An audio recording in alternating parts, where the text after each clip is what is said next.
Ako ang inyong Lolo Pael at ito ang aking kwento. Pasado 3:00 ng madaling araw, katulad ng mga tipikal na pangyayari sa buhay ng 35 si Lani, malimit kapag ganong oras ay dinadalaw talaga siya ng masamang panaginip. At hindi basta-basta ang panaginip na yon, dahil bahagi yon ng madilim niyang nakaraan. Habang umuulan na pinaiingay pa ng kulog at kidlat ang paligid, ay kaharap ng babae ang isang nilalang.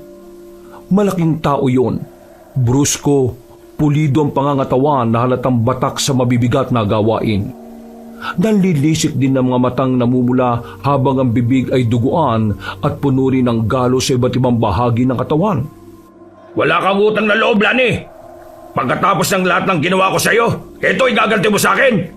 Sana pala nung bata ka pinatay na kita. Isinakripisyo na kita sa mga kalahi kong mandurugo. Dapat talaga ginawa mo na yon. Wala akong gusto sa mga to. Hindi ko ginusto maging isang manunugis. Itong kapalaran mo. Hindi mo nakikita, ha? Ganyan ka na ba kabulag, Lani? Ang tadhana mo ay isang manunugis. Inaruga kita at sinanay para sa layunin na to. Wala akong pinili sa mga to. Gusto kong mamuhay bilang isang normal na tao. Dahil normal na tao talaga ako. Hindi ako katulad yung mga aswang. Hindi na maatim ng sikmura ko ang mga nangyayari. Kung alam ko lang na tatraydorin mo ako ng ganito, dapat ginawa na lang kitang kauri namin. Bakit hindi mo pa ginawa? Para noon ko pa sana tinapos ang buhay ko. Tampalasan ka talagang babae ka! Makinig ka, Pinonong Castor. Nagpapasalamat ako sa lahat ng mga ginawa mo sa akin simula nung bata pa ako. Sa lahat ng pag-aaragwa mo at pagtuturo sa akin kung paano ipagtanggol ang sarili. Pero hindi ito ang gusto kong mangyari sa buhay ko. Gusto kong mamuhay bilang isang normal at tipikal na tao. Kung hadlangan mo pa ako ngayon, hindi lang yan ang mangyayari sa iyo o sa inyong lahat. Lahat ng hadlang sa akin, hindi ako mangingiming patayin kayo.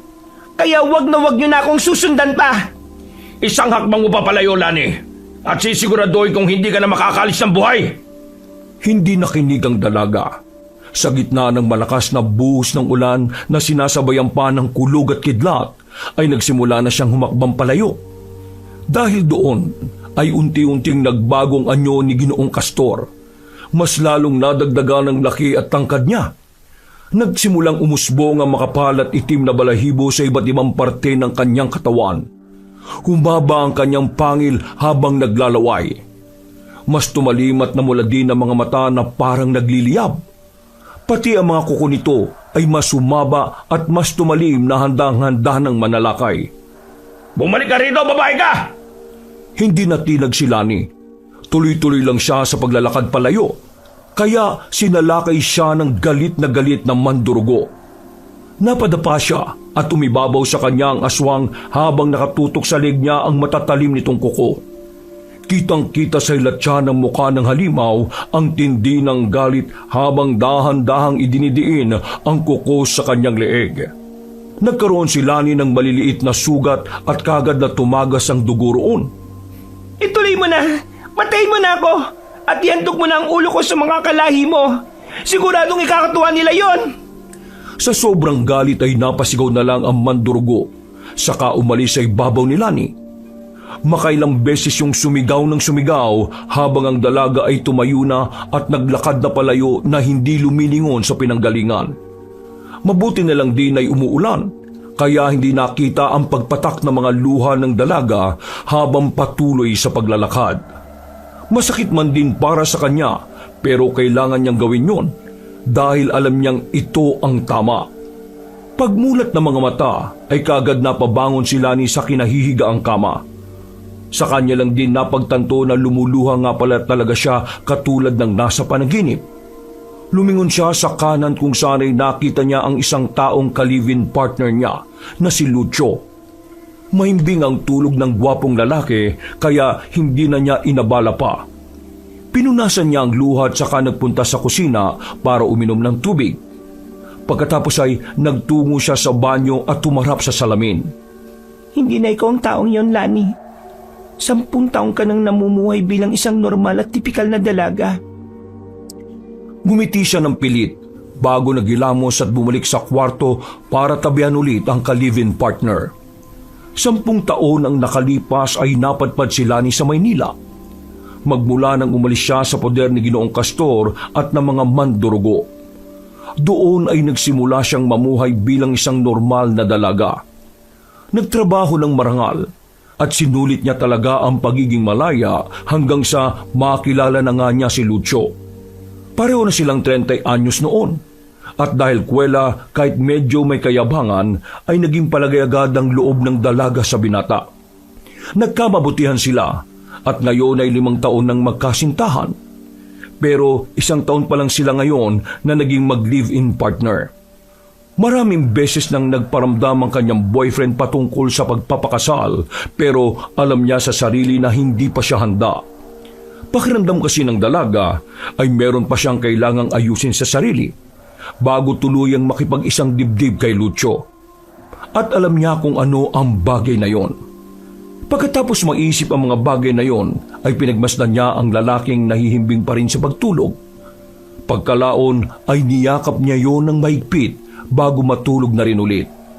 Kinabukasan ay hindi na mapakali si Lani dahil anong oras na ay hindi pa rin tapos mag-asikaso si Lucio. Ang usapan kasi nila ay 1:00 ng hapon dapat nakalis na sila ng bahay sapagkat malayo-layo ang kanilang pupuntahang probinsya. Dadalo kasi ang dalawa sa kasal ng pinsan ni Lucio na si Ryan. Abay pa naman sila pareho kaya dapat kahit kinabukasan ng kasal ay magpunta na kagad sila ngayon. Lucio, mahal, bilisan mo naman. Anong oras na Diyos ko, mag-2:00 na ng hapon. Kalma ka lang dyan, mahal. Kausap ko lang si Tan dahil may inasikaso kaming importanteng bagay. Nakakaya sa pinsan mo kung magiging paimportante tayo pareho. Katulad nga ng sinabi ko, kumalma ka lang. Ikaw naman nakaimpake na naman ng mga gamit natin eh. Ito kasing Tan na to, pwede namang gawin niya na muna yung mag-isa. Kailangan palaging may tulong ni Lucio. Paano na lang kung wala kami, ha? Huwag ka nang manermon. Papangit ka niyan, sige ka. Umirap-irap na ang dalaga at bumaling naman sa matalik na kaibigan ng kanyang asawang si Tan na pansamantalang nakatira sa kanilang bahay. Hindi na umimik ang nasabing lalaki. Naglakad na lang yung papunta sa kusina para hindi na mapansin pa ni Lani. Napailing naman si Lucio habang napapangiti matapos marinig ang sinabi ng kanyang ka-live-in partner. Mahal, huwag kang masyadong harsh sa best friend ko. Wala akong pake, no? Pag-untugin ko pa kayong dalawa ng best friend mo na yan eh.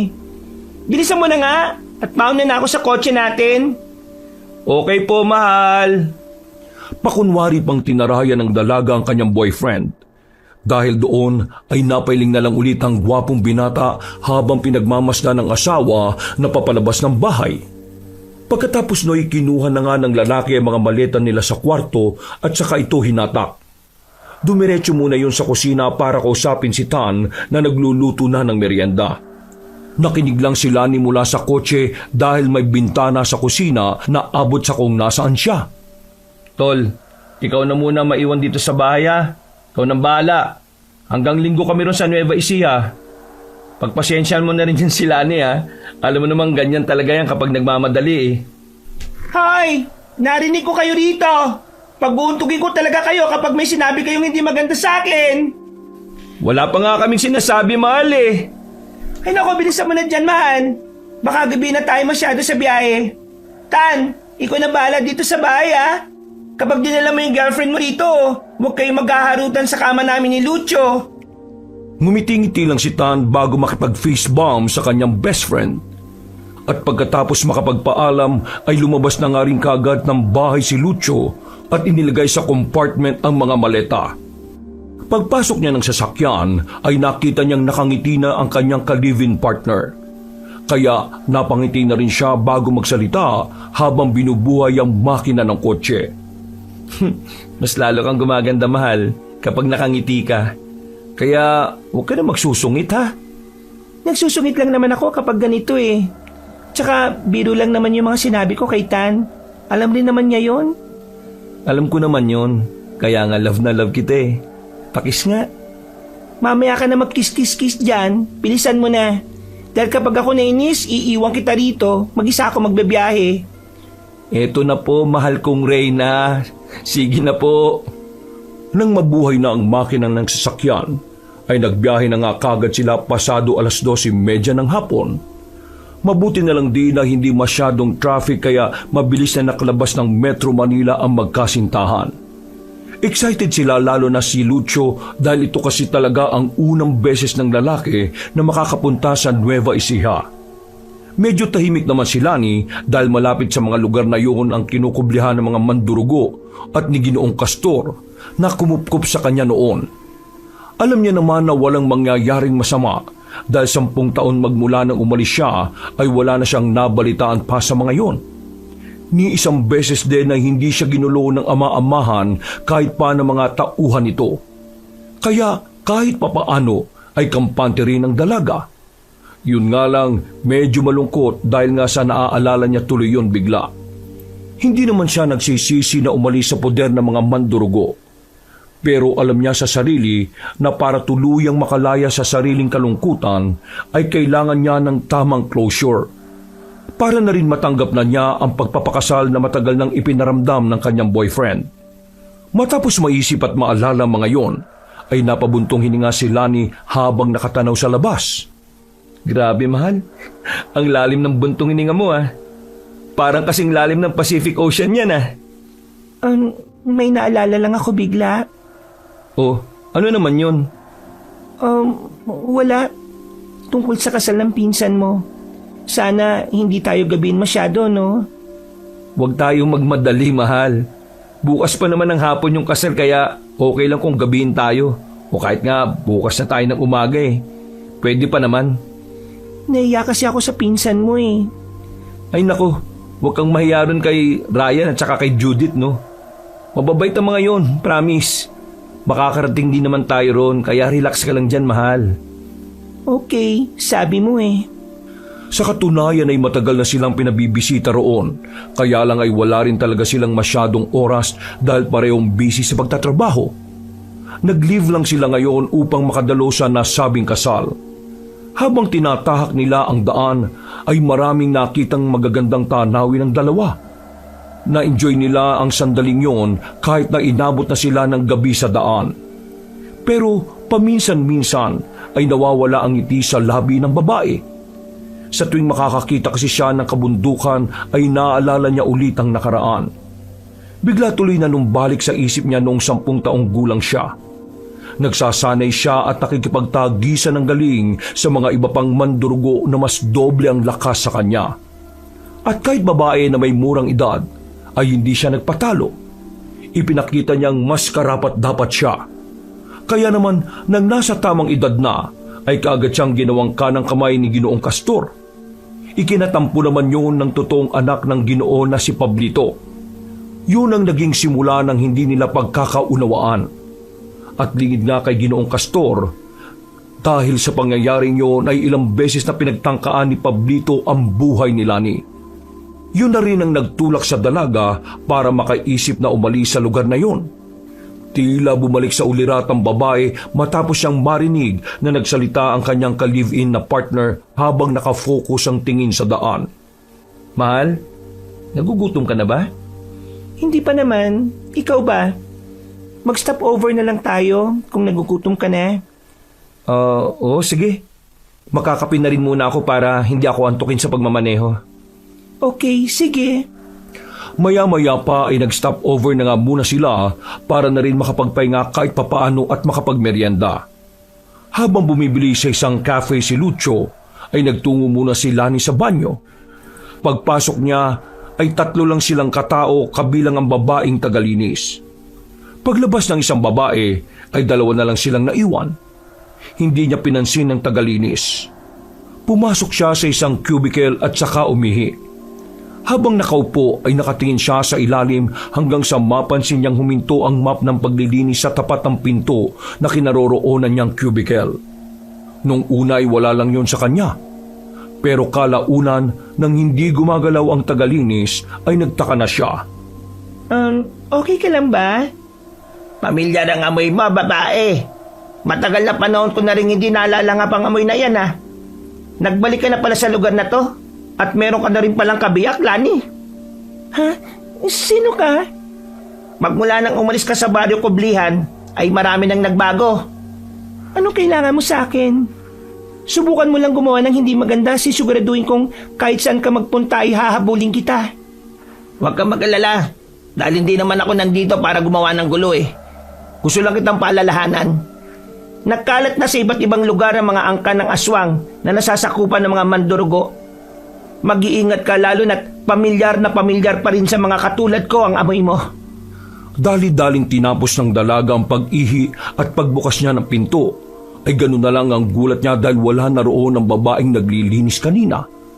At dahil sa hindi siya mapakali, kaya naman ipinagtanong niya sa management ang nasabing babae.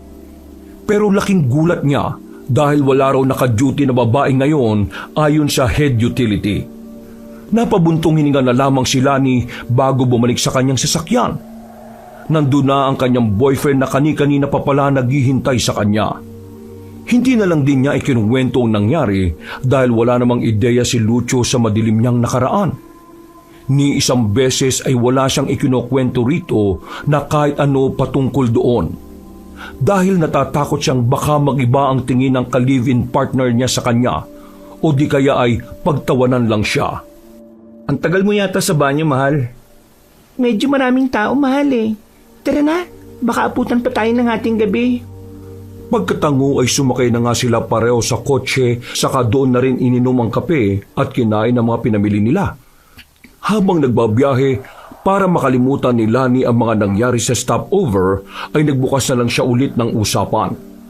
Hindi ba nasabi mo sa akin noon, may kamag-anak kang may-ari ng malawak na lupain? Saan ba banda yun, mahal? Sa Pampanga yun, mahal. Nagbakasyon na kami ron ni Tan dati. Ang kaso nga lang, yun ang una tuling bakasyon namin doon.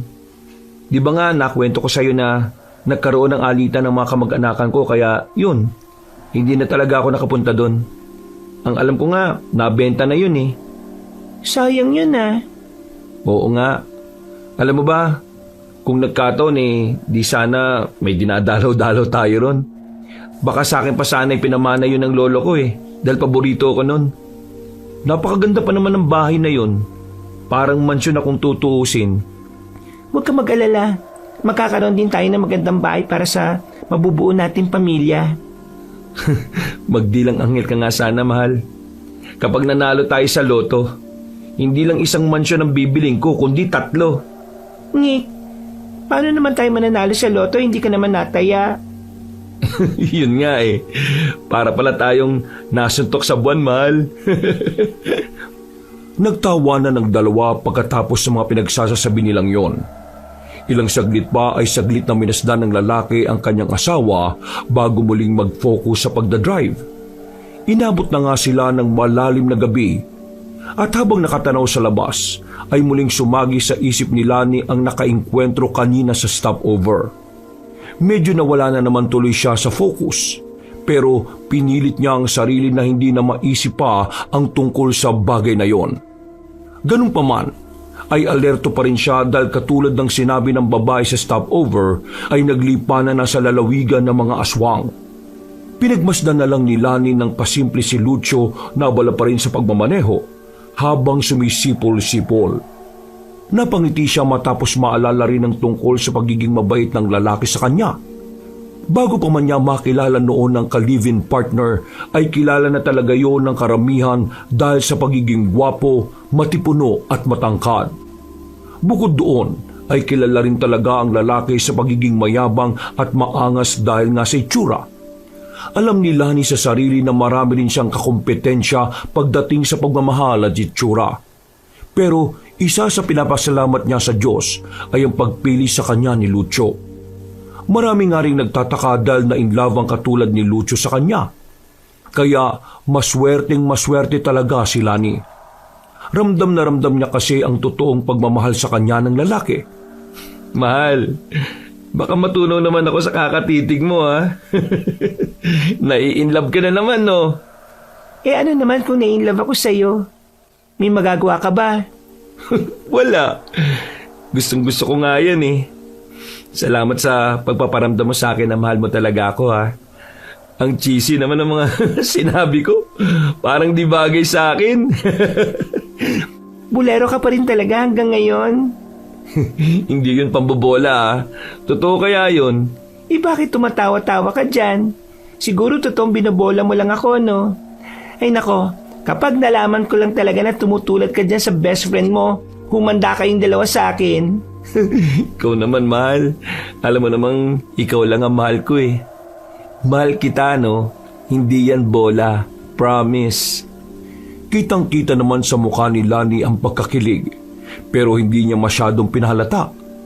Pakunwari pa ang babae na umiismid-ismid para makarami pa ng paglalambing sa kanyang ka-live-in partner. Kaya nang mapansin siya ni Lucio, ay pasimple siyang hinarot-harot noon sa pamamagitan ng pagkiliti. Hanggang sa natigilan lang sila na may biglang tumawid na pusang itim. Dali-daling na preno ng gwapong lalaki ang sasakyan at kamuntikan pa silang mauntog pareho. Malakas at biglaan kasi ang paghinto ng kotse. Pagkalaunay, kagad nilang pinagmasdan ng isa't isa bago sabay ding nagbalik tingin sa harap. Anong nangyari, mahal? Bakit ka biglang nagpreno? May dumaan na hayop eh. Hindi ko alam kung pusa o ano. Ayos ka lang ba, mahal? Ayos lang, ikaw ba? Okay lang din naman ako. Natigilan na ang lalaki dahil napansin na niya ang sinasabing hayop na kamuntikan nga nilang masagasaan. Isa tong pusang itim na may kumikinang-kinang na mga mata dahil sa refleksyon ng headlights.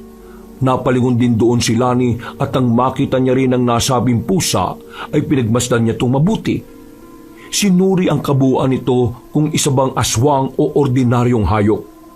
Samantala, si Lucio naman ay napa-sign of the cross bago i-unlock ang pinto sa gilid niya. Lalabas kasi siya para i-check at bugawin ang pusang itim na hindi pa rin umaalis sa pwesto nito. Mahal, dito ka lang ha? Lalabas ka? Oo, sana eh. Bubugawin ko lang yung pusa. Huwag ka nang lumabas. Huwag mo nang bugawin. Sagasaan mo lang dahil napakadilim sa labas, mahal. Ha? Sagasaan? Seryoso ka ba sa sinasabi mo, mahal? Inosenteng hayop yan. Hindi ka sigurado, mahal. Hindi ka sigurado, mahal, kung totoong pusang itim yan o hindi. Baka aswang yan. Ha? Aswang? Mahal, hindi na uso ang aswang-aswang sa panahon ngayon. Ikaw talaga oh. Huwag ka mag-alala, bubugawin ko lang. Kalma ka lang dyan, mahal. Hinawakan ni Lani sa braso si Lucio kaya hindi kagad yun nakalabas. Sabay nilang nilibot ng tingin ang madilim na kapaligiran hanggang sa alisin ng lalaki ang pagkakakapit ng kamay niya. Pagkatapos noon, ay dali-dali yung lumabas ng kotse at kinausap na parang tao ang pusang itim bago ito bugawin. Nakalingon lang kasi si Lani habang alerto pa rin sa buong paligid. Hindi niya kasi masiguro kung aswang nga ba o hindi ang pusa dahil wala naman siyang nararamdamang kakaiba. At para rin makasiguro ay lumabas na siya ng kotse saka sumunod sa ka-live-in partner na kinakausap na ang hayop na parang tao. At habang ginagawa yun ni Lucio, ay nakatitigan naman ni Lani ang pusang itim. Hanggang sa ilang saglit pa nga, ay parabang nakaramdam ng kakaibang lamig ang babae. Mas lalo yung tumindi ng dumampi ang malamig na hangin sa kanyang balat. Napatingin pa siya sa mga puno sa paligid sapagkat para itong nagsasayawan dahil sa ihip ng hangin. Nang lingunin niya kalaunan ng pusa ay naglakad na to ng marahan papunta sa gilid hanggang sa hindi na nga niya ito makita. Dali-dali silang bumalik sa loob ng kotse at pagkalak ng pinto ay muling napa-sign of the cross si Lani na ipinagtaka naman ng kanyang kasama. Mahal, bakit ka napa-sign of the cross? Ayos ka lang ba? Ha? Oo. Medyo iba lang ang nararamdaman ko ron sa pusa. Nako, iyan ka na naman eh. Tinatakot mo lang ang sarili mo sa mga ganyang bagay eh. Hindi naman totoo yung mga aswang-aswang na yan, mahal. Kung alam mo lang, mahal, totoong-totoo ang aswang. Oh, pabulong-bulong ka pa dyan. Tara na nga.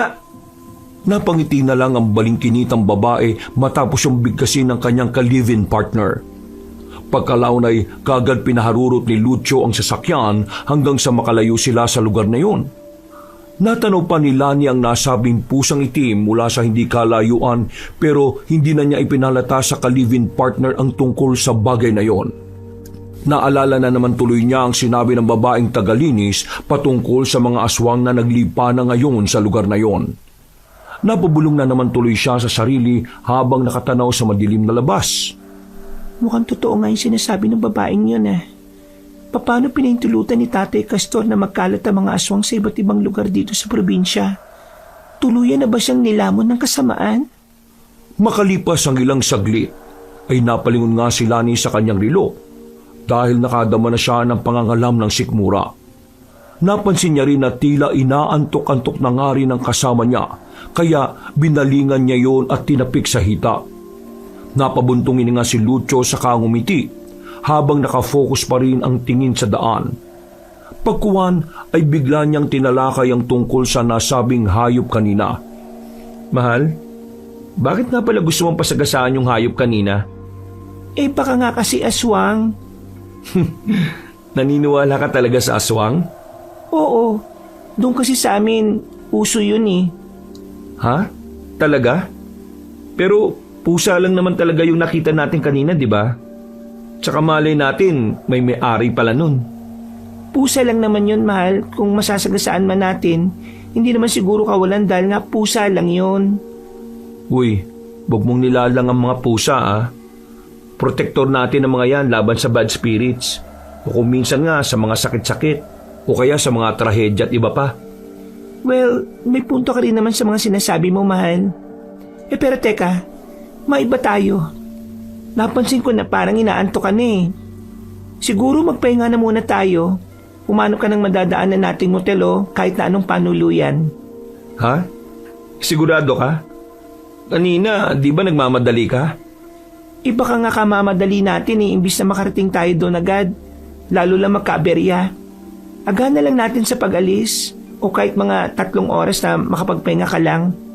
Para kasing hindi umubra sa'yo yung kape Sigurado ka ba talaga Oo nga. Bilisan mo na bago magbago ang isip ko. Sige na nga po, mahal kong Reyna. Pagkangiti ay tahimik na silang nagbiyahe hanggang sa mapahinto saglit ang kotse dahil sa mga nakatigil na ilan pang sasakyan sa harapan nila. Kahit medyo naiinip, ay hindi na umimik si Lani. Sabay na lang silang napadungaw para malaman kung anong meron. Hanggang sa may makita silang isang matabang lalaki na lumabas sa sasakyan nito na nasa unahan nila. Pagbalik ng nasabing Ginoo, ay dali-daling ibinaba ni Lucio ang bintana at pagkatapos ay inilabas niya ang ulo doon sa katinawag ang nasabing Ginoo. Nakahalukip-kip lang nang naghihintay si Lani hanggang sa maaninag niya ang mukha ng nasabing lalaki. Napasingkit siya ng mga mata dahil parang namumukaan niya ang nasabing lalaki. Hindi lang niya matandaan kung saan niya yun nakita. Naantala lang siya sa pag-iisip dahil biglang nagsalita ang kanyang partner. Magandang gabi, pre. Mawalang galang na rin sana. Magtatanong lang ako kung anong nangyari sa harapan natin. Ano bang meron? May nagkabangga ang sasakyan, pre. Ang naririnig ko ron lasing yata yung nakabunggo. Hinihintay pa nila na may dumating na pulis kaya hindi muna pinagagalaw yung mga sasakyan. Kaya pala bumigat yung daloy ng trapiko. Salamat, pre, Wala yun. Papasok na ako sa kotse, Mukhang umuusad-usad naman Sige. Salamat ulit. Bago pa man matapos ni Lucio ang sinasabi, ay umusad na ang ilang mga sasakyan na nasa harapan nila. Kaya parehong natuon ang atensyon nila roon. Samantala, nanatiling napapahalukip-kip si Lani dahil inaalala niya talaga kung saan niya nakita ang matabang lalaki na kausap kanina ng kanyang ka-live-in partner. Wala na munang nagsalita nang madaanan nila ang dalawang sasakyan na nagkabungguan. Samantala, natutop nila ang kanilang mga bibig pagkakita sa itsura ng sasakyan. Hindi rin kasi nila sukat akalain na ganun katindi ang nangyaring aksidente. Napa-sign of the cross pa ulit si Lani, nakitang-kita sa mukha ang matinding awa. Pagkalagpas nila sa nasabing pinangyarihan ng aksidente, ay binilisan na nga ni Lucio ng kaunti ang pagdadrive. Mag-aalas 9:30 na kasi ng gabi at tumitindi na rin ang antok at gutom na nararamdaman niya katulad ng asawa. Sana naman okay lang yung mga taong nandun, no? Sana nga maging maayos sila at makawing ligtas sa bahay nila. Nakakawa talaga kapag ganyan eh. Kaya dapat talaga maging maingat sa pagmamaneho. Hindi birong aksidente, mahal. Alam ko naman yon. Kaya nga maghanap na tayo ng panuluyan para makapagpahinga at makakain na rin muna tayo. Kaunting tiis na lang, mahal. Malapit-lapit na tayo sa susunod na bayan. Umidlip ka na lang muna at gigisingin kita kapag nakarating na tayo.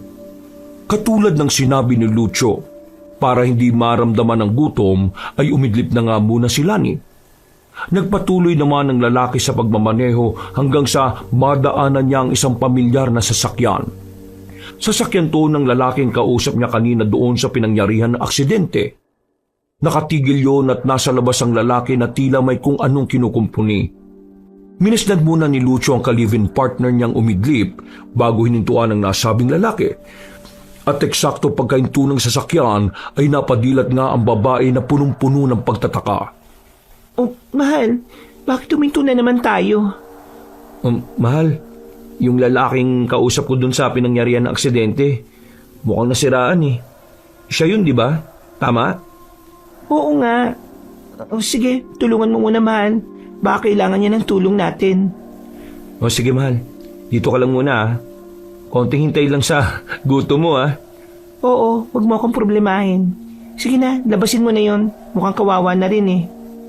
Nagmadali nang lumabas ang gwapong lalaki at lumapit sa matabang lalaki. Si Lani naman ay pinagmasdan ulit ang itsura ng lalaking nasiraan ng sasakyan at muling inisip kung saan niya nga nakita ang taong yon. Habang nakikinig sa usapan, ay pilit niyang inaalala ang mga bagay-bagay. Parang pamilyar talaga yung itsura niya sa akin eh. Parang nakita ko na siya sa kung saan. Hindi ko lang talaga matandaan kung saan eh. Pre, ako nga pala yung kausap mo kanina dun sa may aksidente banda. Anong problema ng sasakyan mo? Ay, siya nga pala. Lucio nga pala pangalan ko. Tapos yung partner ko, yung nandun sa kotse, siya si Lani. May tutulong ba ako dyan? Ayun, mabutit may huminto rin sa akin. Yung iba kasing sasakyan dinadaan-daanan lang ako nung nahingi ako ng tulong. Ay, ako nga pala si Pablito. At salamat talaga dahil hinintuan niyo ako. Pablito? Narinig ko na yung pangalan na yun ah. Ganun ba? Pablito, ano bang pwede kong itulong? Ang totoo niyan, hindi ko rin alam kung bakit tumigil tong kotse ko eh. Pero malapit naman ang baryo namin, 1 kilometro na lang. Kung okay lang naman sa'yo, pwede bang magpahatak na lang ng sasakyan? Tatanong ko lang muna sa girlfriend ko ah. Medyo nagmamadali rin kasi kami. Naghahanap ng matutuluyan para makapagpahinga saglit. Ganun ba? Naku sige, huwag na kayo mag-abala. Baka makaistorbo pa ako sa inyo. Mahal, wala namang problema kung hatakin mo. Magpapahinga na rin naman tayo, di ba? Okay lang yun sa akin. Uy, salamat ah. Saan ba pala yung punta nyo para kung sakali makabawi naman ako sa inyo? Sa Apari, doon kami pupunta. Yun, saktong-sakto. Yung tirahan ko, mauna yun, bago yung bayan. Mga 2 kilometro mula sa amin. Kahit sa kanto lang namin nyo ako banda ihatid. O kaya, kung gusto nyo, doon na muna kayo sa amin magpalipas ng gabi at kumain para naman makabawi ako sa inyo. Yun kung ayos lang sa inyo. Ano mahal, okay lang ba sa iyo yon? Sige na, umayag na kayo. Para naman, yun na lang yung bayad ko sa pagtulong nyo sa akin. Naku, pasensya na. Ihatid ka na lang siguro namin ng asawa ko. Pero maghanap na lang kami ng motel na matutuluyan. Nakakaya din kasi kung sa bahay pa kami ng estranghero makikipanuloy eh. Hindi na kami magiging komportable. Ganun ba? O sige, kayong bahala. Pero kung kailangan nyo ng matutulugan sabihin nyo lang sa akin. Sige, pag-uusapan namin ng boyfriend ko ang tungkol dyan. Salamat sa pag-anyaya mo ha. Matapos magkasundo, ay wala na nga silang inaksayang oras. Dali-daling bumalik ng sasakyan sina Lucio at Lani. At matapos nilang masikaso ang mga dapat gawin, ay hinatak na nga nila ang nasirang sasakyan ni Pablito. Napag-usapan na nga rin nila ang tungkol sa kung tatanggapin nga ba nila ang alok na matabang lalaki o hindi. Pero hindi pa rin nila mapagdesisyonan ang tungkol doon. Lumipas ang mahabang oras. Sa wakas ay narating na rin nila ang kantong sinasabi ni Pablito paliko sa maliit nilang baryo. Saglit silang huminto at lumabas para kausapin ang lalaking tinulungan nila. Salamat talaga sa inyo ha. Susunduin na lang ako rito ng mga taga sa amin. O sige, mag-ingat kayo ha. Wala nga naman, mag-iingat ka rin ha. Kunin nyo na lang sana to para kahit papano meron akong maibayad sa pagtulong ninyo. Pagtingin ni Lani sa pulseras na ibinigay sa kanya ay doon na unti-unting nanumbalik ang lahat sa kanya. Napatingin siya bigla kay Pablito na biglang umiti ng makahulugan. Tila bigla na lang din tumigil ang ikot ng mundo at nang mapalingon ang babae sa kanyang ka-live-in partner ay para rin tong naistatwa. Pagbalik niya ng tingin kay Pablito ay napakatalim na ng tingin noon sa kanya. Akalain mo yun? Ang tagal din na panahon bago ka bumalik dito. Hindi mo na ba talaga ako naalala, Lailani? Huwag ka mag-alala, dahil wala naman ako masamang plano sa inyo ng lalaking yan. Kung tutuusin wala nga akong pakialam Ang tanong lang kung anong magiging reaksyon ni Tio Castor kapag nalaman niyang nagbalik ka na.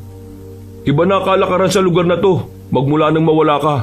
At kahit isang manunubos, siguradong walang kawala kapag pinagtulungan ka ng mga aswang. Talamak ang layog sa lugar na to. At kung sakaling gawang kanila ng masama, pati ang kasama mo, hindi ako darating para tulungan kayo. Pagmamasdan ko lang ang gagawin nila. Subukan niyo lang galawin kami. Hindi ako mangingiming patayin kayong lahat. Talamak ang layog sa lugar na to.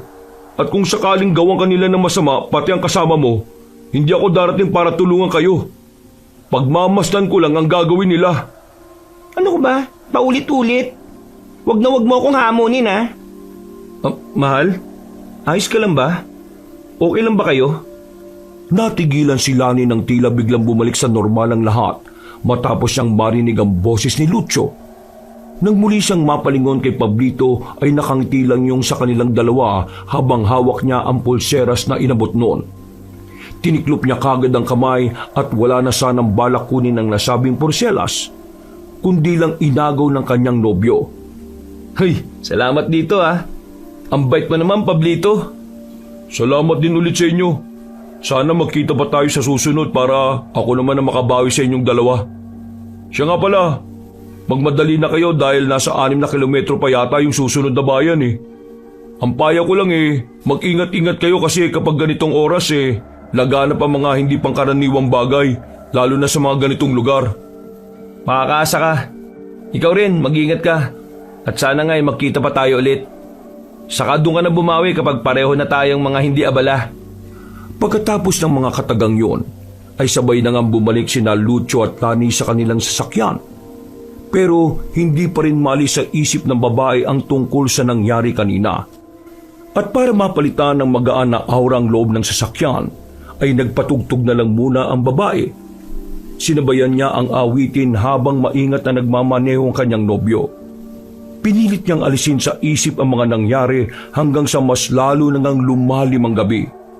Habang nakafocus si Lucio sa pagmamaneho, ay tila ba biglang bumaba ang ulap at nabalot ng hamog ang kapaligiran.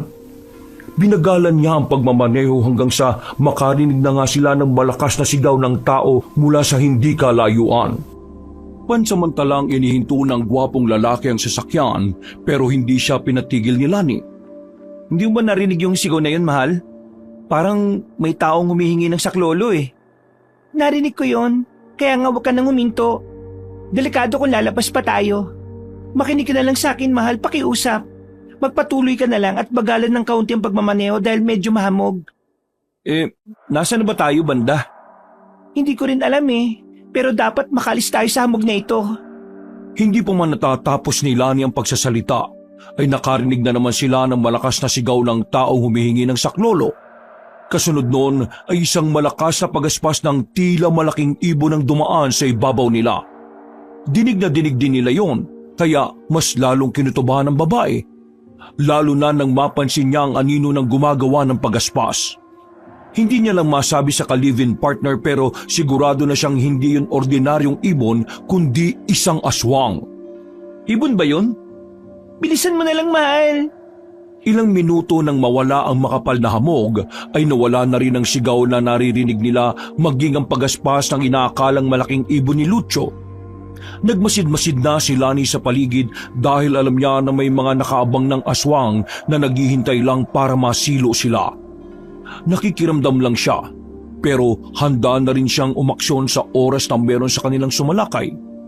Mabuti na lang din ay meron silang nadaan ng lumang panuluyan. Hindi na sana hihinto ang gwapong lalaki, kaya lang ay wala na rin naman silang pagpipilian. Kahit iba ang pakiramdam ng babae sa lugar na yon, ay mas inisip niya na lang din ang kalagayan ng boyfriend. Halata na rin kasi ang antok sa mga mata nun. Okay na siguro dito, mahal. Okay, pero dun sa sinasabing bayan ni Pablito, mas marami kang mapipili ang tulugan dun at saka kainan. Okay lang sa'yo rito? Inaantok ka na kasi eh. Okay na rito. Ang malaga naman ay makaidlip ka. Anong ako lang ang iidlip? Siyempre tayong dalawa, no? Oo nga. Uy, mahal. May kainan din pala rito, yo. Kapag nakakuha na tayo ng kwarto, mag-order na rin ako ng pagkain natin.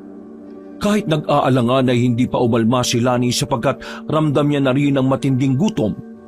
Pagka-park at paglabas nila ng kotse ay pasimple ulit nagmasid-masid ang babae sa paligid. Wala naman siyang napansin na kakaiba.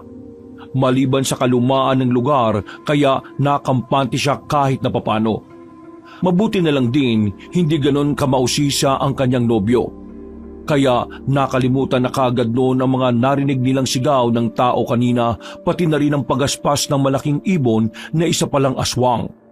Sa bukana pa lang ng nasabing motel ay kapansin-pansin na tila nga niluma na to ng panahon.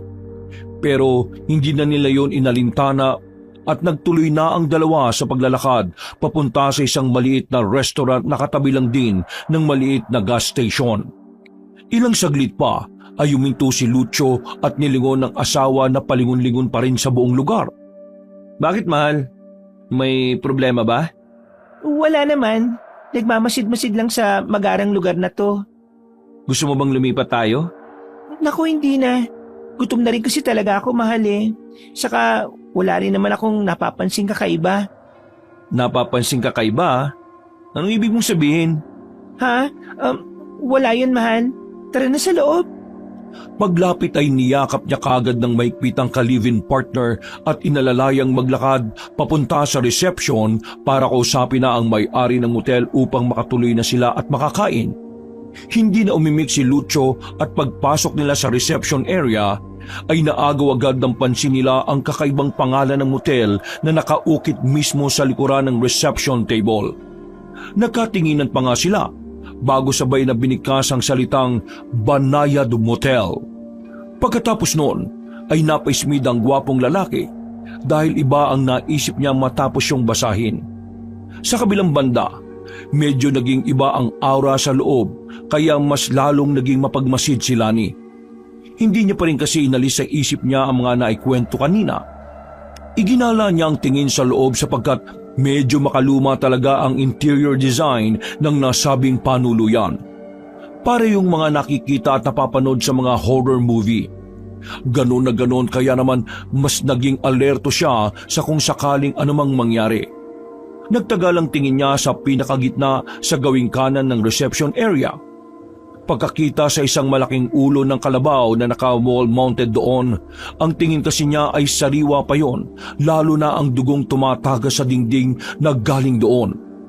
Napansin din yun ni Lucio kaya pasimpleng napabulong sa kanya ang kasintahan. Mahal, tingnan mo yung ulo ng kalabaw doon, no?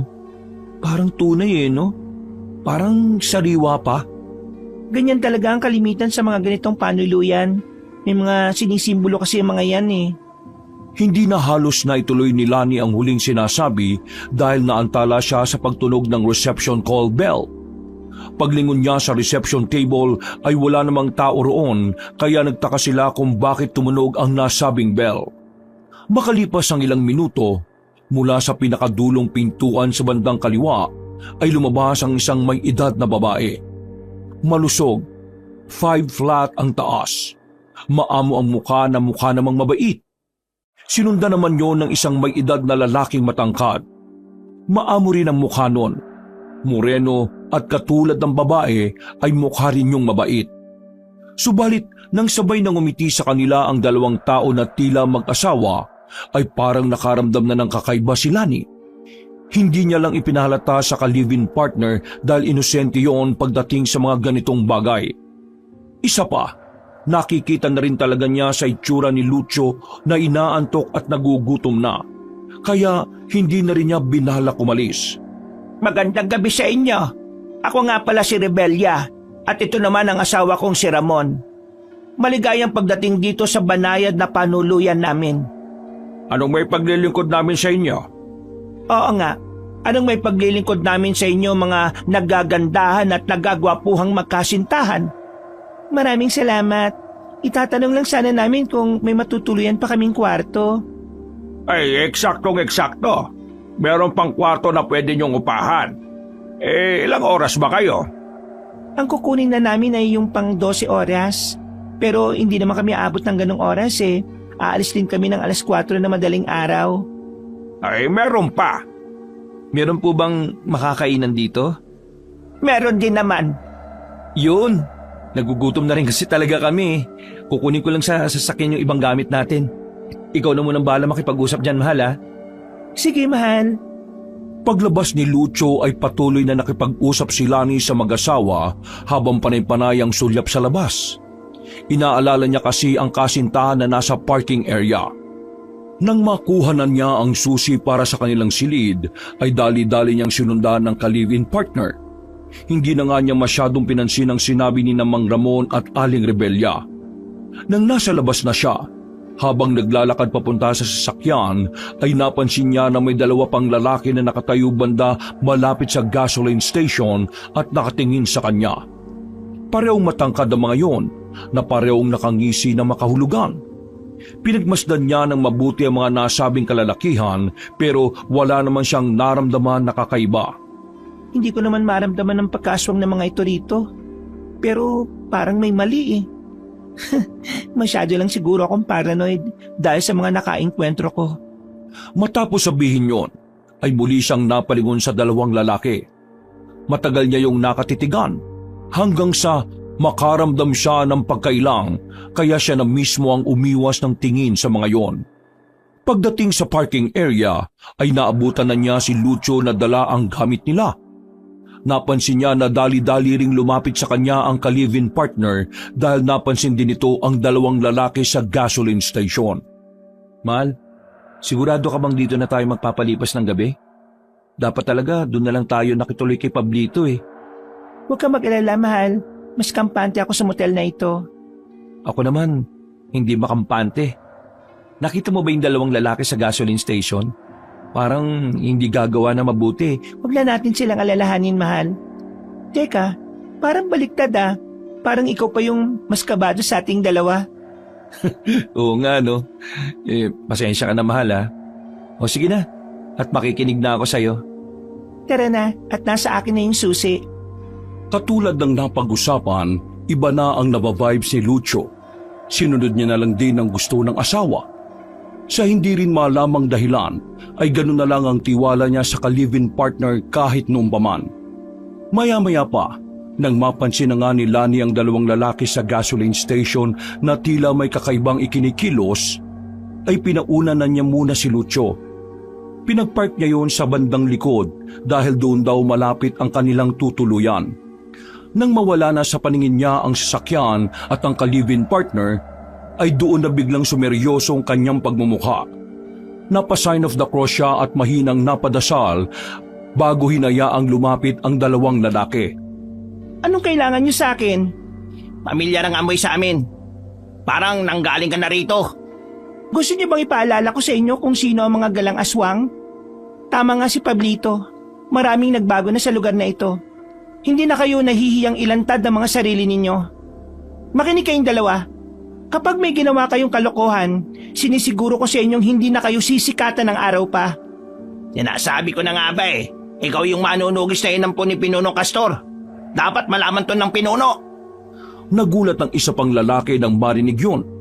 Pero mas lalo silang nagulat dahil bigla silang hinawakan ni Lani sa magkabilang balikat. Pagkatapos noon ay pinisilyon ng dalaga ng ubod lakas dahilan para mapahiyaw ang dalawa. Pero bago pa yung tuluyan makapagingay, ay mabilis niyang inilipat ang magkabilang kamay sa mukha ng kalalakihan.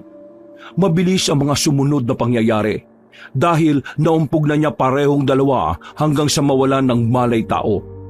Dali-dali rin siyang kumilos at sinigurong walang makakakita sa ginawa niya. Mabuti na lang din ay meron isang bodega roon, kaya kagad niyang tinali ang dalawa, saka ginilitan ng mga lieg upang masiguro na hindi na makakapambiktima pa. Ang ginamit niyang panggilit ay ang nakita niyang matulis na bakal na nandoon lang din sa bodega. Matagal na akong tumigil sa pagiging manunugis, pero wala akong pagpipilian kundi gawin yan sa inyo. Kailangan ko nang bumalik dahil baka kung ano nang mangyari kay Lucio. Habang papunta siya sa inupahang silid, ay nakita niya kagad sa hindi kalayuan ng asawa na kausap si Aling Rebella. Dali-dali siyang lumapit sa mga yon para marinig ang usapan ng dalawa. Medyo duda rin siya kasi sa aura ng mag-asawang may-ari ng Banayad Hotel. Kahit pa hindi niya maramdaman ang pagkaaswang ng mga yon.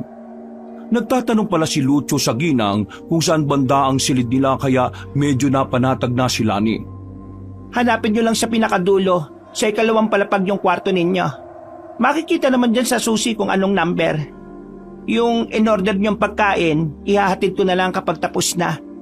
Pahintay na lang ako ng mga 15 hanggang 20 minutos, ha? Maraming salamat po. O sige, maiwan ko na muna ikaw dito, ha? Mahal, nandiyan ka na pala. Ba't parang ang tagal mo? Saan ka ba nang galing? Kararating ko lang din, mahal. May iba pa ba kayong pinag-usapan ni Aling Rebella? Nag-order lang ako na makakain natin dahil talagang nakakalam na itong sikmura ko eh. Hindi na umimik si Lani dahil medyo duda na rin siya sa pagkain. Hindi na lang din niya muna sinabi sa ka-live-in partner ang tungkol doon. Pagkatango ay nauna nang maglakad si Lucio habang siya ay napapasulya pa sa ginang na nagbigay ng tila makahulugang ngiti. Hindi na lang niya masyadong napagtuunan ng pansin dahil hinabol na niya ang kasintahan.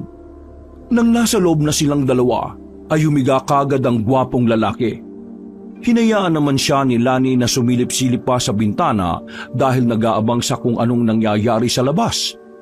Nang mapalingon siya sa gasoline station ay naroon na si Mang Ramon na tila may kung anong hinahanap.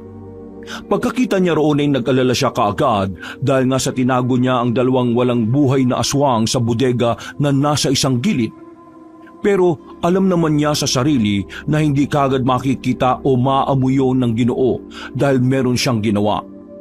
Ilang saglit pa, nang paalis na si Mang Ramon ay napatingin yon sa gawin niya. Nakipagtitigan siya sa nasabing Ginoo para ipakita na hindi siya natatakot. Sigurado na rin kasi siyang aswangari ng mag-asawang may-ari ng Banayad Motel. Nung una ay seryoso pa si Mang Ramon, pero pagkalaon ay gumiti lang yon ng makahulugan bago tuluyang umalis. Nakaramdam na naman si Lani ng kilabot at pagkailang, pero pinilit niya pa rin ang maging mapagbantay dahil alam niya kung paano kumilos sa mga aswang. Alam niya rin naman sa sarili na mas madali niyang magagapi ang mga yon kung nandun sila kaysa nasa kali at nagbabiyahe. Hindi kami po pwede magkalayo ni Lucio. Siguradong maali-aligid na ang ibang aswang. Mahal, sino kausap mo? Wala naman. Nabulong-bulong lang ako, mahal. Ganun ba? Medyo inaantok na talaga ako eh. Pero nagugutom na rin talaga ako. I-follow up ko na lang kaya muna yung in-order natin. Ay, wag na! Oh, bakit ka naman nasigaw? Galit ka ba, mahal? Hindi naman, mahal. Nabigla lang ako sa sinabi mo. Katulad ng sinabi ko, huwag ka nang bumabaron. Hayaan mo nang umakyat dito si Aling Rebella. Sabi nga niya, di ba kanina, na 15 hanggang 20 minutos bago maluto ang pagkain. Hintayin na lang natin. Baka kasi makatulog na ako eh. Mas mabuti nga yun, para hindi mo malaman ng mga magaganap mamaya, mahal. Bumubulong ka na naman dyan? Magpahinga ka na lang at ako nang bababaron para magtanong. O kaya, hintayin na lang natin. Ako na nga lang ang bababa at magtatanong. Sandali, sasamahan na lang kita para walang gulo. Matapos magkasundo ng dalawa, ay dali-dali na nga silang bumaba at nagtanong patungkol sa pagkain. Naabutan nila si Mang Ramon sa reception at ayon nga sa Ginoo ay niluluto pa rin ni Aling Rebelya ang pagkain. Pinayo rin ng Ginoo na ihahatid na lang ang pagkain sa kwarto nila kaya bumalik na ang magkasintahan paakyat sa ikalawang palapag. Habang naglalakad sila sa hallway ay nagmasid-masid uli si Lani sa kapaligiran. Ganon din ang ginawa ni Lucio na merong napansin. May iba bang naka-check-in dito bukod sa atin, mahal? Hindi ko rin alam eh. Wala naman ako nakitang ibang sasakyan maliban sa tricycle at saka maliit na truck malapit dun sa gasoline station. Baka yung dalawang lalaki kanina na parang nakakaloko kung makatingin. Teka, nasa na kaya yun? Baka pumasok na sa inupaan nilang kwarto. Baka nga. Pero hindi ka ba nakikripihan sa lugar na to, mahal? Mahal naman. Di ba? Sinabi ko nga sa'yo na laking probinsya ako. Sanay ako at hindi natatakot kahit sa aswang o kung ano pa. Talagang naipasok mo pa yung aswang, ha? Ikaw talaga, oh. Pero diyan kita minahal eh. Sa katapangan mo. Ngumiti lang ang babae at yumakap sa kanyang kasintahan. Sinadya na rin talagang sabihin na wala siyang takot sa mga aswang dahil para marinig siya ng mga nagkukubli kung meron man. Nagpatuloy sila sa paglalakad hanggang sa maagaw na nga ng pansin nila ang pinakadulo ng pasilyo dahil nag-aandap-andap ang bumbilyang naroon. Parang ang may napapansing anino si Lani pero hindi na lang niya masyadong pinansin ang bagay na yon. Handa naman siya sa kung anong mangyayari kaya nakaalerto ang buong diwa niya. Bago naman pumasok ay tumingin muna si Lucio sa likod at ganoon na lang ang gulat niya dahil iilan lang pala ang ilaw sa nilakaran niya. Madilim kasing tingnan mula sa malayo at hindi niya yon napansin dahil sa malalim na pag-iisip. Nangilabot man siya subalit pinilit niya ang sarili na maging kalmado para na rin sa ka-live-in partner. Naknang tokwa. Ang creepy naman talaga sa lugar na to, mahal. Tingnan mo, ang dilim pala ng nilakaran natin. Nako, kunwari ka lang talaga natatakot dahil gusto mo lang akong mayakap eh. Napasign of the cross na lang ang gwapong lalaki bago tuluyang pumasok sa kanilang kwarto at kinandado ang pinto. Ramdam na rin ni Lani ang kaba sa dibdib ng kasintahan pero pilit niyang binabago ang ambiance para mawala ang takot sa dibdib noon. Hindi na umimik si Lucio at nilambing-lambing niya na lang ng yakap ang pinakamamahal na babae hanggang sa halikan niya to sa kanang pisngi. Aba, may palikali ka pa. O ano, nawala na ba yung pangamba mo? Oo, mahal. Salamat, ha. Natigilan sila pareho sapagkat sabay na kumalam ang kanilang mga sikmura. At pagkatapos noon ay nagkatinginan sila. Mata sa mata hanggang sa sabay silang magtawanan. Tumigil lang din sila sa pagtawa nang marinig na nga ang pagkatok sa pinto ng inupahan nilang silid. Dali-daling tumayo si Lucio pero pinigilan siya ni Lani. Ang babae na mismo ang nagpresenta at kaagad lumapit para buksan ang pinto. Sumilip pa siya sa peephole at nang makita si Aling Rebelya ay dali-dali niyang binuksan ang pinto. Nandito na ang mga ipinaluto niyang pagkain. Malinam namang karne niyan dahil binabat ko ng gusto sa espesyal na sausawan. Maraming salamat, Aling Rebelya. Meron pa ba kayong kailangan o ipapaluto? Wala na ho, salamat ulit. Ay sige, sabihin niyo lang kung may kailangan pa kayo ha at handa kong lutuin niyon para sa inyo. Sige po. Dali-daling isinara ni Lani ang pinto at kaagad lumapit sa kasintahan na nagtaka naman dahil sa kanyang inasal. Nang nasa mesa na sila pareho ay sinabihan niya muna si Lucio na wag munang kakainin ang nakahain. At kahit nagtataka ay sinunod yun ng gwapong lalaki. Mabilis na kinuha ni Lani ang isang maliit na bote sa kanyang bag. Pagbukas niya roon ay umalingasaw ang amoy ng kalamansi sa buong silid kaya mas lalong nagtaka ang kanyang nobyo. Mahal, ano yung hawak mong bote? Bakit amoy kalamansi? Lumayo ka muna sa pagkain, mahal. Walang pag-aalinlangang isinaboy ni Lani ang laman ng maliit na bote at ganoon na lang ang gulat ni Lucio pagkakita sa pagkain na biglang bumula. Hindi lang din doon natapos ang lahat dahil bigla ring umalingasaw ang nakakasulasok na amoy at nang muli niyang lingunin ang mga pagkain ay mas lalong nagulat ang lalaki. Ano yung mahal? Tamang hinala ko. Sinasabi ko na nga ba? Hindi pa man natatapos ng balingkinitang babae ang pagsasalita ay nakarinig na siya ng malakas na kalabog mula sa labas ng silid. Kaagad niyang pinalayo ang nobyo sa bintana at sinabihang gumilid. Pagkatapos ay pasimple siya ulit sumilip sa peephole bago buksan ng pinto. Walang katao-tao sa labas pero alam ni Lani na nasa paligid lang ang mga aswang. Ano bang nangyayari, mahal? Bakit nagkaganyan yung pagkain natin? Bakit naging bulok na karne at sobrang baho? Luto yan ng aswang.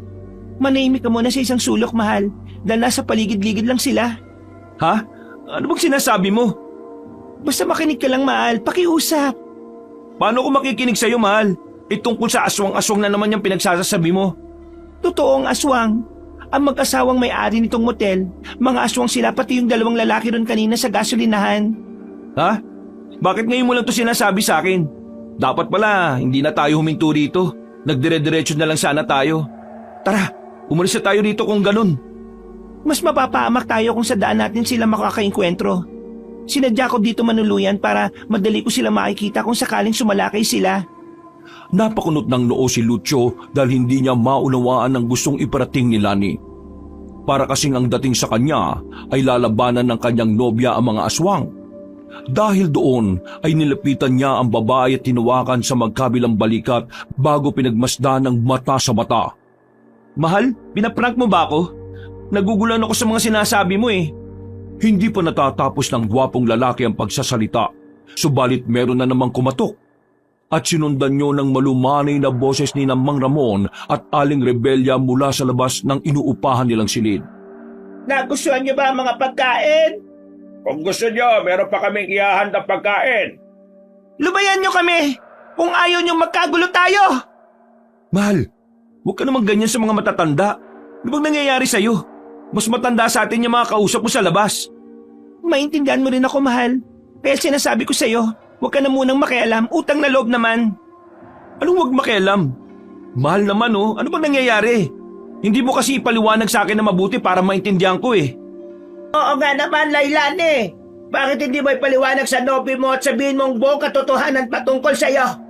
Sa tagal mong nawala, hanggang ngayon pala, ay ikinukubli mo pa rin kung sino ka. Sa malayo pa lang, pagpasok mo pa lang sa lugar na ito, naipamalita ka na ng karamihan. Ano bang sinasabi nila? Tinawag ka nilang Leilani. Paano ka nila nakilala? Ang malas naman pala ng nobyo mo, Lailani. Wala siyang kalamalam sa totoo mong pagkatao. Bakit hindi mo yung sabihin ngayon dito para bago namin kayo pagpiestahan, malaman na niya ang totoo? Akala niyo ba sasantuin ko kayo? Hindi ibig sabihin na matagal ako nawala ay tumigil na rin ako. Subukan niyong gumawa ng kahit na anong hakbang. Iisa-isahin ko kayo.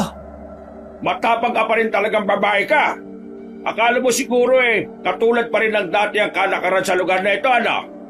Marami nang nagbago simula nang umalis ka. Hindi na kami kasabi ng patakaran ng Baryo Kumblihan.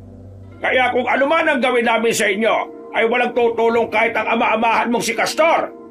Nakalimutan niyo na yata na isa pa rin akong manunugis. Bakit hindi niyo hanapin ang dalawa niyong kasama para malaman niyo ang mga hinahanap ninyo? Mga inutil talaga kayo mga aswang na mayayabang at hindi nag-iisip. Sa tingin niyo ba ay magpapalamang ako sa inyo?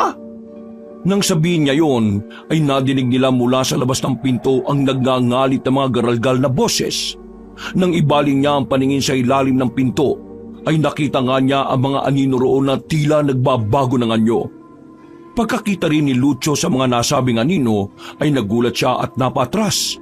Lalo na nang marinig nila pareho ang ungol at alulong ng kung anong halimaw na nasa labas ng silid. Sinundan niyo ng magkasunurang pagkampay ng mga pakpak, kaya napaismid lang si Lani. Sinasabi ko na nga ba na kayo yung mga layog na lumilipad-lipad kanina at nagtatago pa sa amog. Sige, subukan yung ikanting marurumi yung kamay sa amin ng nobyo ko para maipadala ko na kayo sa impyerno. Walang hiya ka. Anong ginawa mo sa mga anak namin?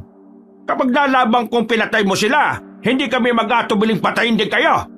Dadaling ko ang ulo mo mismo sa harap ng ama-amahan mo. Rebelya, hanapin mo mga anak natin at mananatili ako rito. Hindi mo ako po pwedeng sisihin, Mang Ramon, dahil nilabag na mga anak mo ang patakaran. Sila ang unang nagtangkang gawang kami na masama. Ginawa ko lang ang nararapat. Hindi na kami parte ng walang kwentang patakaran ng mga nasa Baryo Kumblihan. Malaya kaming gagawin ang gusto namin. Kung ganon, ikaw na mismo nag-atid ng pamilya mo sa kapamakan. Kausapin mo na lang ang mga anak mo sa impyerno! Sa galit ng aswang na layog ay binundol nito ang pinto ng kwarto. Napatras naman ang magnobyo at nobya habang si Lucio ay naguguluhan pa rin sa nangyayari. Hindi niya tuloy alam kung matatakot ba siya o magagalit dahil sa mga nalaman na wala talagang kaide-ideya. Mahal, magtago ka sa ilalim ng kama, bilis! Langya, ano ba nangyayari rito, mahal? Saka na ako magpapaliwanag kapag napatay ko ng mga aswang na layog na ito. Ano yung layog na yon? Magtago ka na nga lang muna. Takot na sumunod ang gwapong lalaki habang si Lani naman ay nanatiling alerto. Handa siya sa mga ganong pagkakataon dahil matagal na siyang sinanay ng ama-amahang si Mang Kanor. Papatay kita! Papatay kita! Papatayin ko kayo! Gawin mo na lang, walang kwentang aswang. Sa ilang beses na pagbundol ng aswang na layog sa pinto ay nabuwal na nga rin ito. Pero sinamantala ni Lani ang pagkakataong yon. Sa halip na matakot ay dali-dali niyang dinampot ang matulis na piraso ng kahoy na nalaglag mula sa nasirang pinto. At dahil lumusot din doon ang paa ng aswang ay mabilis siyang kumilos. Nagpadaos-os siya pababa at saka buong lakas na tinusok ang paa ng halimaw. Etong lamunin mong halimaw ka! Walang iya ka talaga! Wisit kang babae ka! Mahawak-hawakan lang talaga kita, matitikman mo ang galit ka! Talaga ba? Isinagad pa ng babaeng manunugis ang pagkakatusok sa paa ng aswang hanggang sa tumagos ang matulis na kahoy. Mas lalong naghihiyaw sa sakit si Mang Ramon at gamit ang isa pang paa ay pinilit nitong sirain ang natitirang bahagi ng pinto. Dinig na dinig din niya ng mga pakpak ng aswang na layog sa pader dahil bumabalandra ito roon. At hindi pa nakontento si Lani dahil buong lakas niyang hinila ang kahoy hanggang sa mahati ang paa ng halimaw. Mas lalo tong nagsisigaw sa sakit at nang makawala ay narinig niya na lumipad to palayo. Mula sa nasirang bahagi ng pinto ay sinilip ng babaeng manunugis ang aswang at nakita nga niya si Mang Ramon na kumakampay-kampay ng pakpak mula sa hindi kalayuan. Tumagas ang dugo ng Ginoo sa paa at kitang-kita ang panggagalaiti niya dahil sa nangyari. Samantala, si Lucio naman ay hindi makapaniwala matapos sa mga nasaksihan. Hindi niya kasi lubos sa kalain na ganun pala katapang ang kanyang nobya. Ni sa hinagap ay hindi niya talaga naisip ang tungkol sa bagay na yon. Hindi niya tuloy alam ngayon kung matutuwa ba siya, mapaproud o matatakot kay Lani.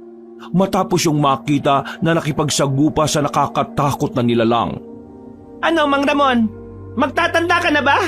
Sinabi ko naman sa inyo na huwag niyo na kaming kakantiin lalo na ang nobyo ko dahil hindi ako mangingiming patayin kayo. Ngayon, manahimik na lang kayo pare-pareho dahil pagsabit din naman ng umaga, lilisanin na namin ang lugar na ito. Sa palagay mo ba, pagkatapos ng mga ginawa mo sa akin, papayagan ko pa kayo makalis dito? Magkamatayan na tayo kung magkakamatayan tayo. Matagal ko na rin namang gustong patayin kang manunugis ka. Kung yan ang gusto mo, ibibigay ko ang hiling mo. Dali-daling kinuha ng babae ang ilang gamit sa kanyang bag at nang makita yun ni Lucio mula sa ilalim ng kama ay nagulat siya.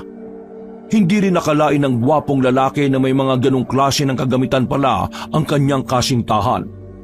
2 piraso ng matulis na tabak at may ilan pang mga maliliit na botelya na pamilyar sa kanya.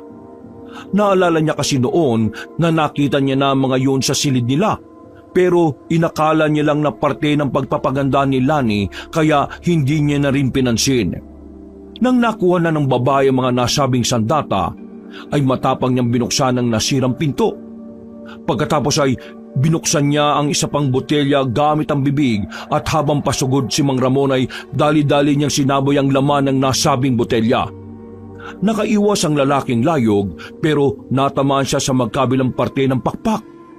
Dahil doon ay napahayaw na naman siya sa tindi ng sakit na nararamdaman. Para kasi siyang pinapaso sa likidong isinaboy ni Lani. Wisit kang babae ka! Ano, Mang Ramon? Ayaw mo pa rin bang mapaawat, ha?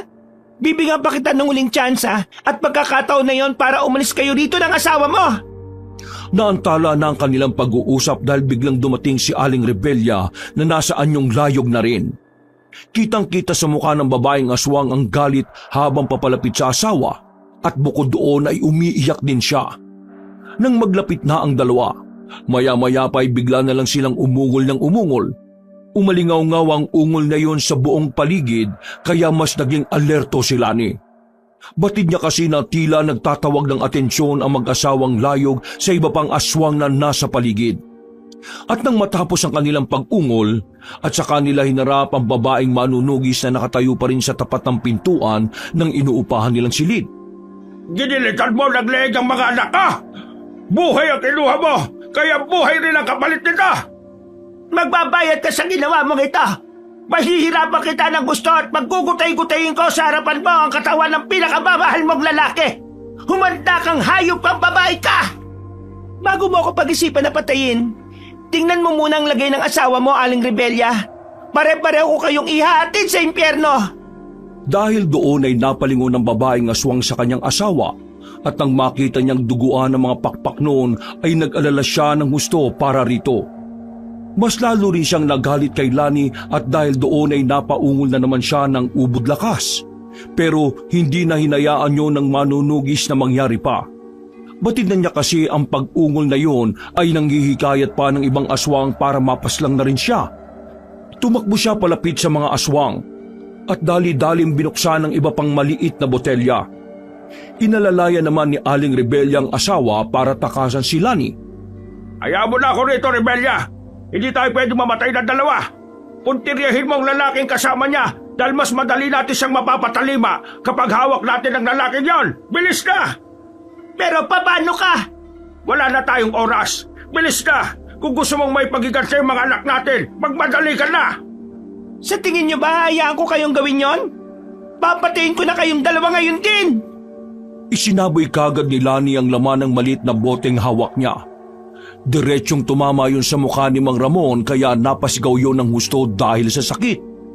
Kitang-kita rin ang kanyang asawa kung paanong nalusaw ang mukha niya dahil sa isinaboy ng babaeng manunugis. Naman ka!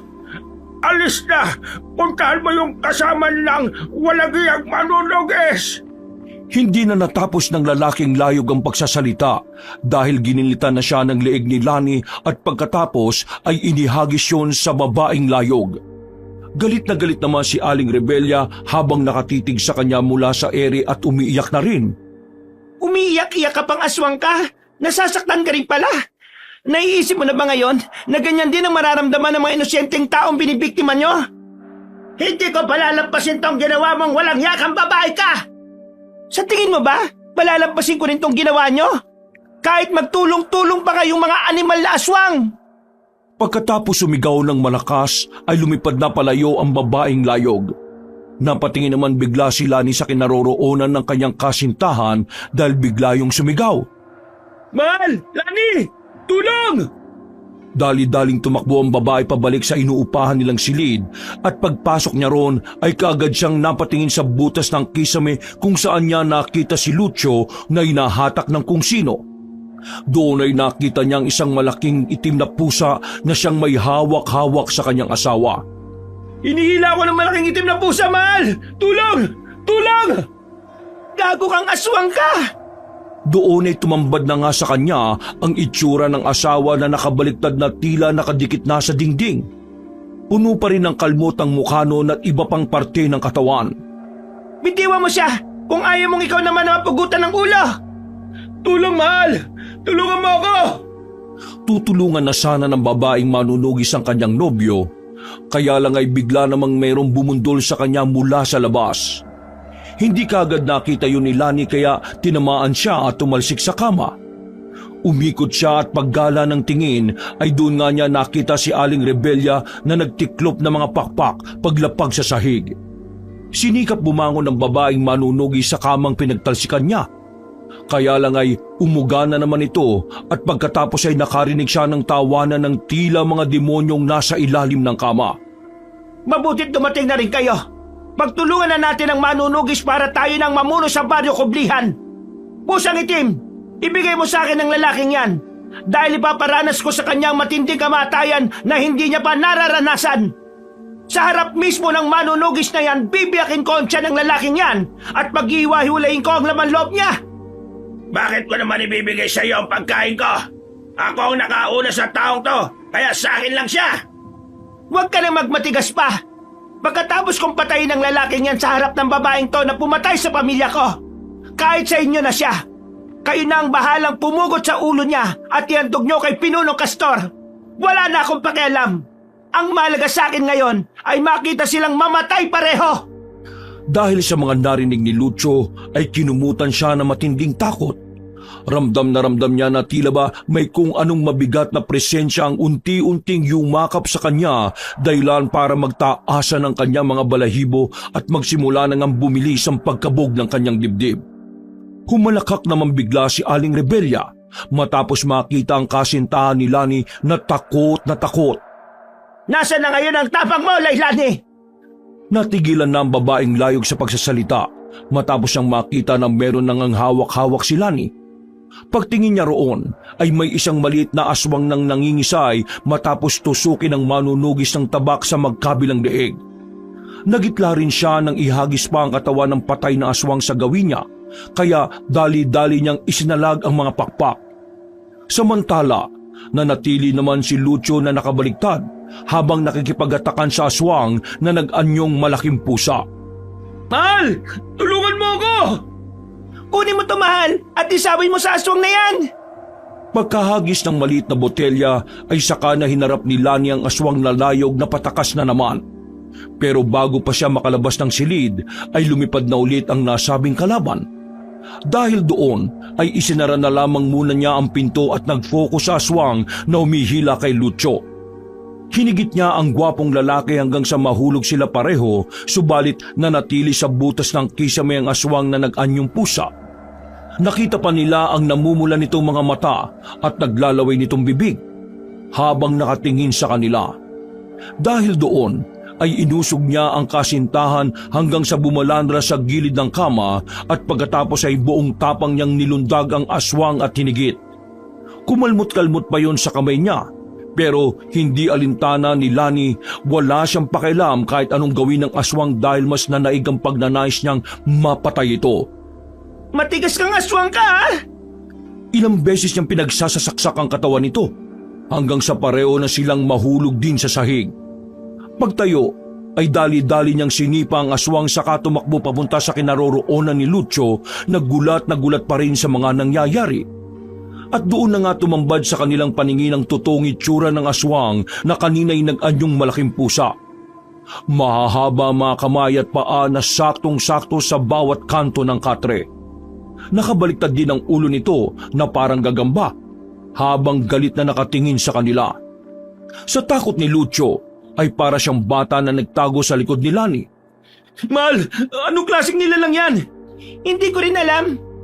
Ibalik mo ang pagkain ko! Manigas kang aswang ka, kung ano ka man.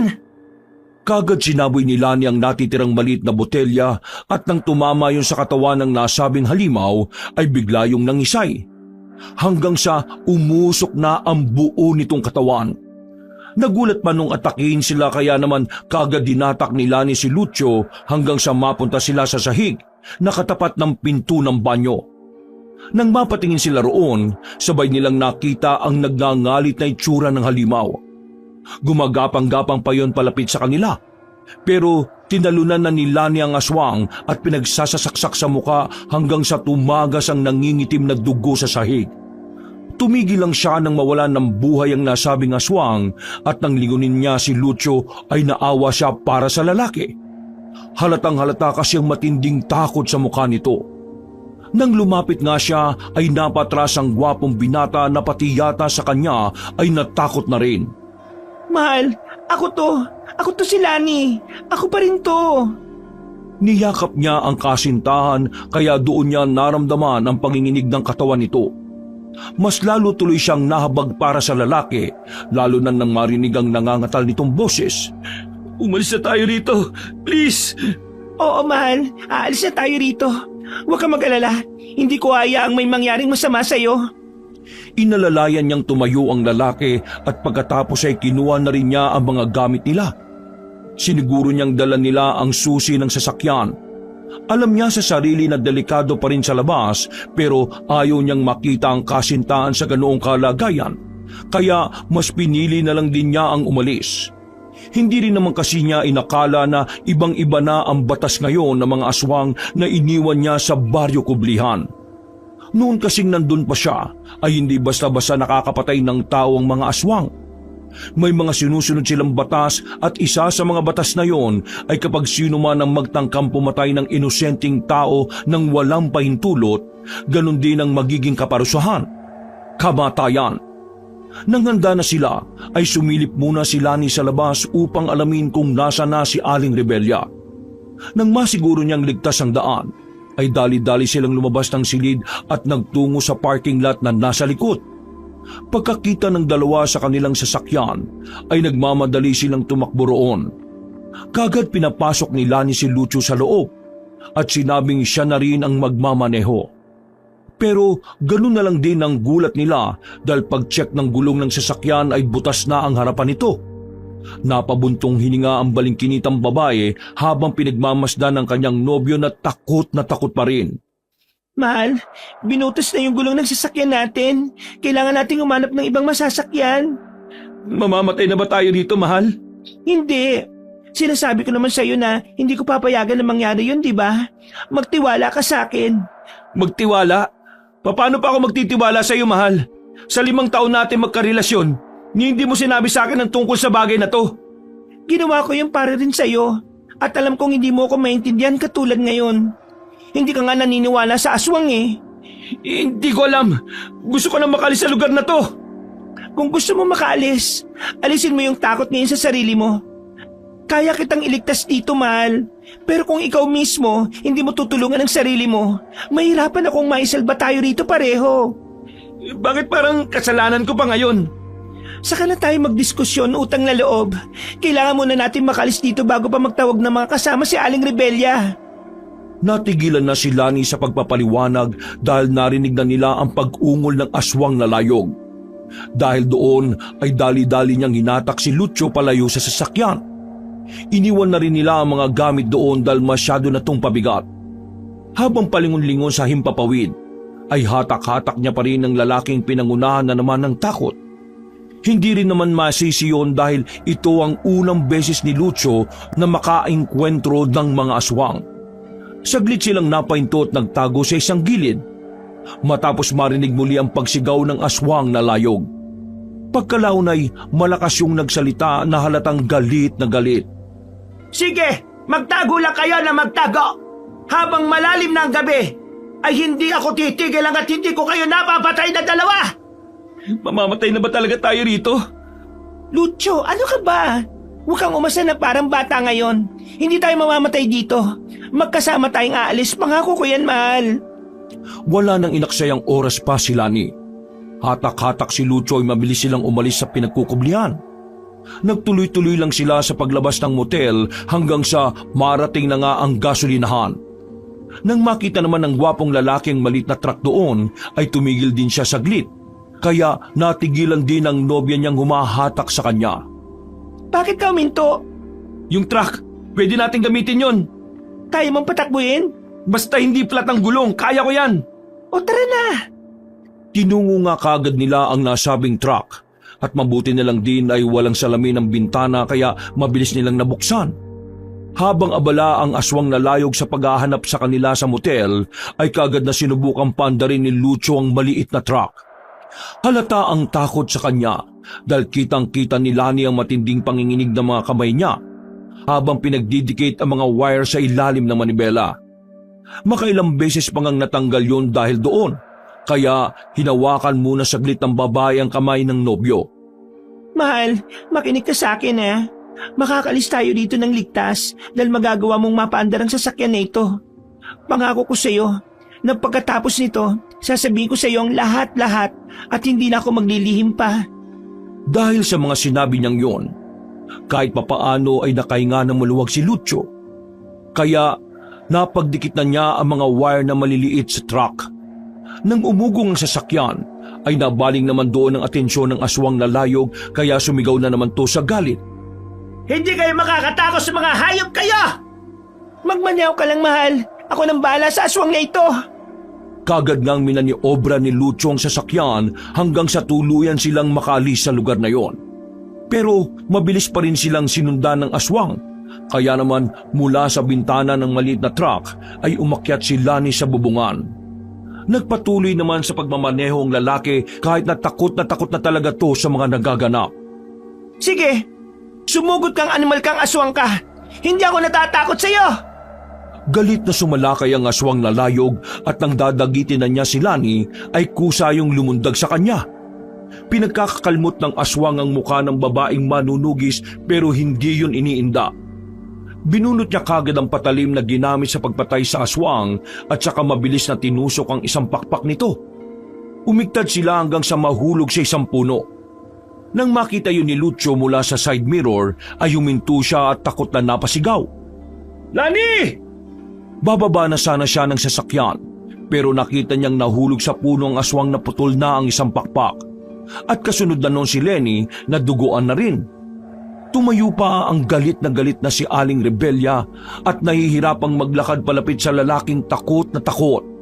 Pero sumunggab sa likuran niya si Lani at saka siya pinagsasasaksak sa likuran habang sumisigaw. Mamamatay kayong lahat na aswang kayo! Tinigilan niya lang si Aling Rebelya nang maramdaman niyang hindi na yon pumapalag pa. Pagkatapos ay nilingon niya ang nobyo na nasyak pa rin sa mga kaganapan. Pagkatapos noon ay bumaba si Lucio sa kotse at inalalayan ng kanyang nobya pabalik sa maliit na truck bago sila nagbiyahe palayo sa lugar na yon. Habang binabaybay ang madilim na daan ay walang nagsasalita sa dalawa. Nakatulala pa rin sila pagkatapos ng engkwentrong yon hanggang sa biglang huminto ang sasakyan. Napatingin tuloy si Lani sa kanyang nobyo. Nang makita ng umiiyak ang lalaki, ay napaluhan na rin siya habang pinupunasan ng mga dugo sa katawan. Pasensya na, mahal, kung hindi ko sinabi sa iyo ang madilim na nakaraan ko. Pasensya ka na kung na-trauma ka sa mga nangyari ngayon. Hindi kita sinisisi, mahal. Naiyak ako ngayon matapos kong makita ang sarili ko na takot habang ikaw nakikipagagawa ng buhay sa mga aswang. Napakahina akong lalaki. Nakakahiya, mahal. Nakakahiya. Napahugulgol ng iyak si Lucio kaya nilapitan siya ni Lani at niyakap ng maigpit hanggang sa pareho silang makaramdam ng kaginhawaan. Pagkatapos noon ay muli na nga nilang pinandar ang sasakyan habang ikinukwento ng babae ang lahat-lahat sa kasintahan. Gulat na gulat si Lucio matapos niyang malaman na pinalaki pala ang kanyang nobya ng isang pinuno ng aswang. Tinawag na manunugi si Lani dahil pinapatay niya ang mga aswang sa baryo kublihan na sumusuway sa kanilang patakaran. Siya rin ang tumutugi sa mga taong itinakda na para gawing pagkain ng mga aswang. At dahil sa hindi na niya nakayanan ng pagpaslang, kaya naisip niyang umalis doon hanggang sa mapadpad na nga siya sa Maynila. Sa haba ng kanilang usapan ay hindi nila namalayan ng oras.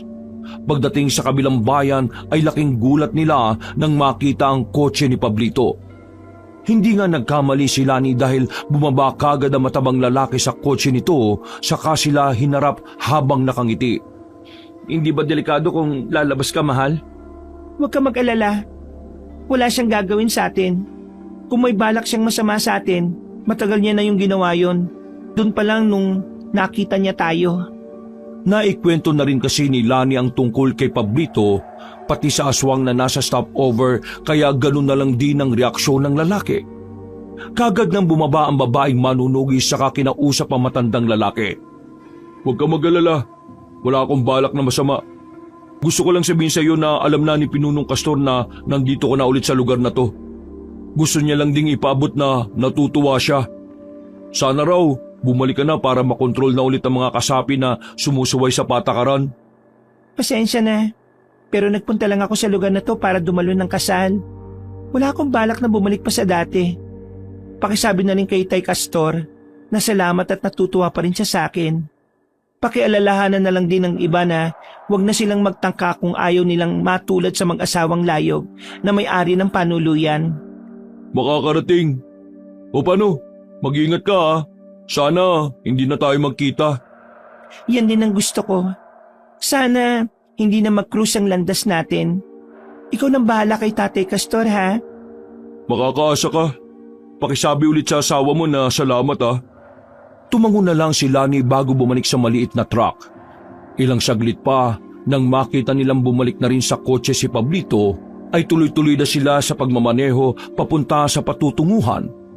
Sa kabutihang palad ay nakarating ng ligtas ang dalawa at wala nang naging aberya. Nakauwi rin sila pagkatapos ng kasal at katulad ng usapan, wala nang gumambala pang aswang sa kanila dahil sa takot nila sa babaeng manunugis. Wakas!